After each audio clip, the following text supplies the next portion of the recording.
ప్రపంచ కుబేరుడు టెస్లా అధినేత ఎలాన్ మస్క్ నిర్ణయాలు ఎప్పుడూ ఎవరూ ఊహించలేరు. ఆయనకు కొంచెం తిక్క అన్నట్లుగానే ఉంటారు. అనుకున్నది చేసేస్తుంటారు.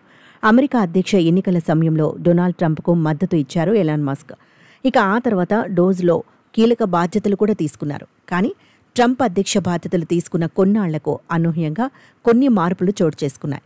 ట్రంప్ మస్క్ మధ్య వన్ బిగ్ బ్యూటిఫుల్ బిల్ రచ్చరాజేసింది. ఈ బిల్లును వ్యతిరేకించారు. అయితే బిల్లు పాస్ అయితే పార్టీ పెడతానని ముందే చెప్పారు మస్క్.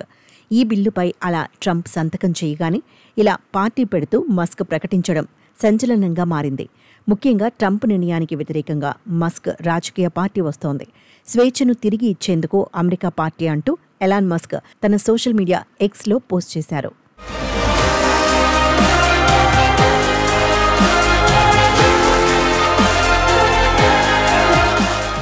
ఇక పార్టీ ప్రకటించడానికి ముందే ఎక్స్లో ఎలాన్ మస్క్ ఒక ఓటింగ్ నిర్వహించారు. తాను పార్టీ పెట్టడానికి ప్రజల్లో ఆసక్తిని తెలుసుకున్నారు. ఓటింగ్ నిర్వహిస్తే అందులో 80% మంది ప్రజలు మస్క్ పార్టీ పెట్టడానికి సానుకూలంగా కనిపించారు. దాంతో అప్పుడే ది అమెరికా పార్టీ అంటూ ఆయన పోస్టు పెట్టడం చర్చనీయాంశమైంది. తాజాగా అమెరికా స్వాతంత్ర్య దినోత్సవం సందర్భంగానే మస్క్ తన పార్టీ ప్రకటించడం ప్రత్యేకంగా మారింది. అమెరికాలో ప్రస్తుతం 2 పార్టీల వ్యవస్థ ఉంది. వాటి నుంచి స్వాతంత్ర్యం ఇప్పించడం కోసమే తాను సొంత పార్టీని స్వాతంత్ర్య దినోత్సవం వేళ ప్రకటిస్తున్నానని ఎలాన్ మస్క్ పేర్కొన్నారు. ఇదే మంచి సమయంగా తాను భావిస్తున్నట్లు ఎక్స్ వేదికగా పేర్కొన్నారు. కొత్త రాజకీయ ప్రత్యామ్నాయం అవుతుందన్నారు. ఈ బ్యూటిఫుల్ బిల్లును మాత్రమే కాదు, ఇటీవలి ట్రంప్ ప్రభుత్వ ఖర్చులకు సంబంధించిన కొన్ని విధానాలను విమర్శించారు ఎలాన్ మస్క్.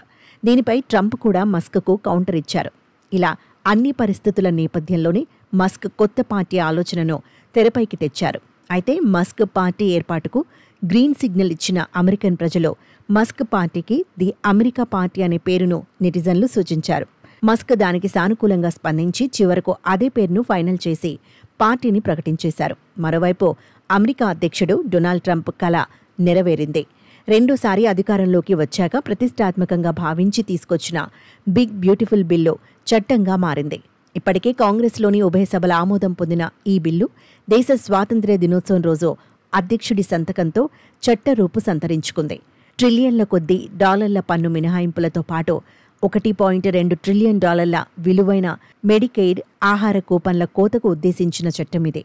దీంతో పాటు వలస సేవల విభాగానికి ఇది మరిన్ని నిధులను అందించనుంది.